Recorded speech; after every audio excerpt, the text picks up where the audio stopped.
Dr.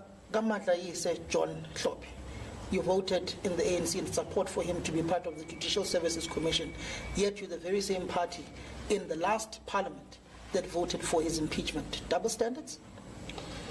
I wouldn't say that those are double standards with regard to Judge Hlophe. The ANC holds no brief for Hlophe, Dr. Hlophe, first and foremost, and or any member of any other party. And the discontent about John Hlophe's nomination is valid. And the ANC position on the JSE discussion in the House was not to say there is no basis. There is no basis for concern.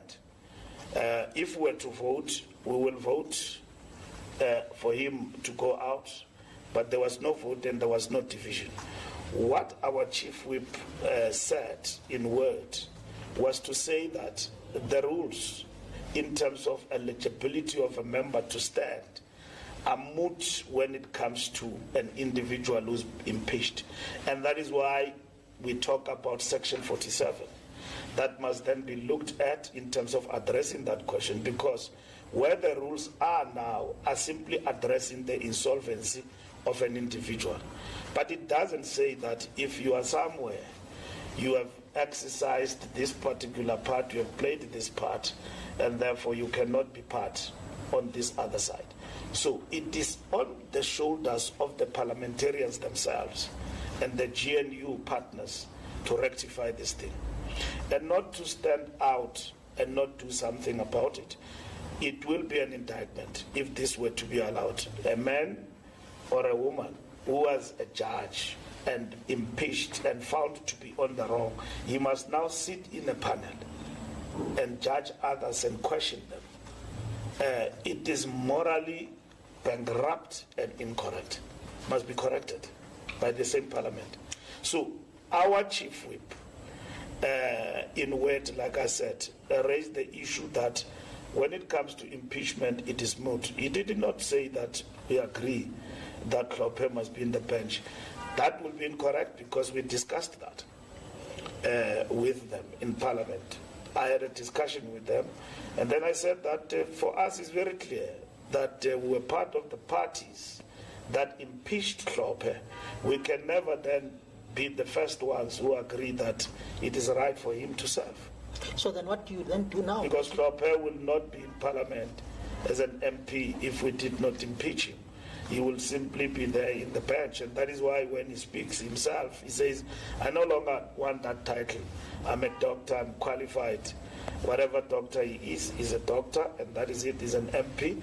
But we've got to deal with this lacuna in relation to our statutes in Parliament, where in which we have now been visited by the Hlophe phenomenon right inside Parliament. We need to deal with that. What steps are you going to do to deal with Section 47?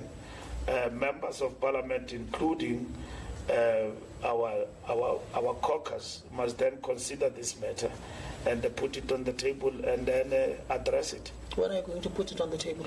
It's a question of parties engaging among themselves and talking about it and attending to it as soon as possible. KwaZulu-Natal, were you betrayed by your own structures? It was not a betrayal. It is a political outcome where in which the Zuma factor for some time in Natal has been there. And Zuma chose this moment knowing very well that in the body politic of KZN there is a void. Umntwana kaPhinda again passed away, and then the NFP is dead, and then is the IFP and the ANC, and the king is no more. So there's nobody in the presidency of national government who is looked upon by the constituency base of KZN as somebody they look up to at the present moment. We suffered the blows already when we did our assessment because Shembe Church spoke against us and we lost heavily. There are many municipalities in KZN. This was the second one. And then the JZ factor was a problem. The July riots and the Zuma arrest was a factor in relation to those elections. As much as there were elections that were declared and run within a short space of time, the Zuma factor has always been with us. And when Zuma now decided to take our paraphernalia and our trademark and form the party and say, I'm a double ANC member, like a double agent, don't ask me. I'm Zuma, I'm rescuing the ANC. It further polarized party members and supporters. In 2004, we registered 2/3 majority with KZN giving us between 47, 49. I don't know if we crunched the numbers.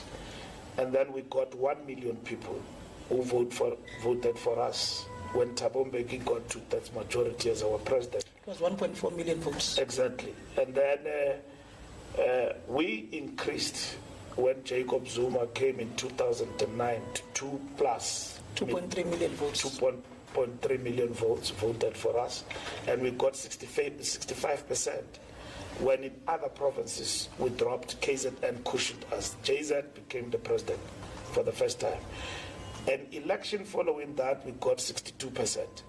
We performed badly in all provinces. KZN cushioned us with more than 2 million again, consistent.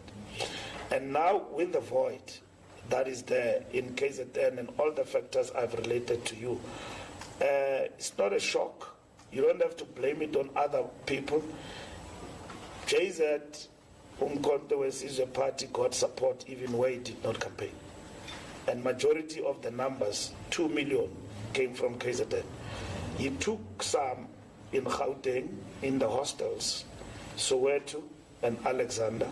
And then in the eastern part of Mpumalanga, he took Umkhonto region.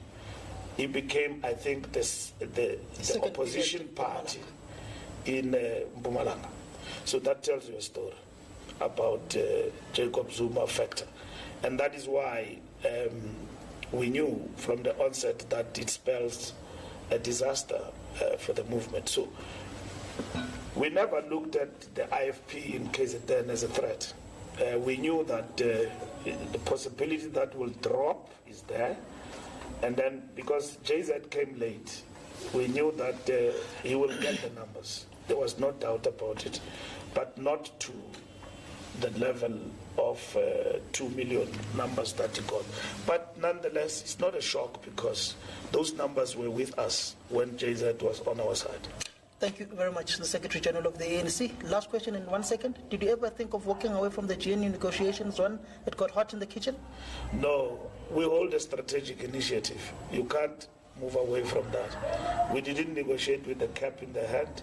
We knew that we are not just a magnet, but we are the majority party, and we should be allowed to lead.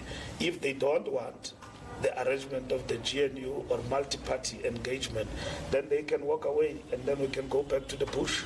Thank you. And fight it out. Thank you very much.